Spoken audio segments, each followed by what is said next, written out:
ইউরোপের দেশ সার্বিয়ায় ইথিক্যাল মাইগ্রেশনের মাধ্যমে বৈধ ওয়ার্ক পারমিট নিয়ে 10 জন বাংলাদেশি তরুণ আজ যাত্রা শুরু করছেন। বিদেশি কর্মীদের কল্যাণে আজ রাজধানীর উত্তরার দিয়াবাড়িতে মিলাদ ও দোয়ার আয়োজন করে সরকার অনুমোদিত আন্তর্জাতিক recruiting agency Asia continental group.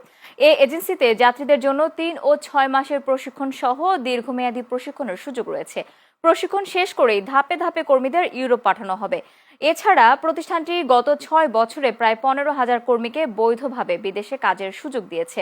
কর্মীরা দীর্ঘমেয়াদী চুক্তিতে রোমানিয়া ও সার্বিয়ায় কাজ করতে পারবে, যেখানে থাকা, খাওয়া ও চিকিৎসা সহ শ্রমবাজার আইনের সব সুবিধা নিশ্চিত করা হয়েছে।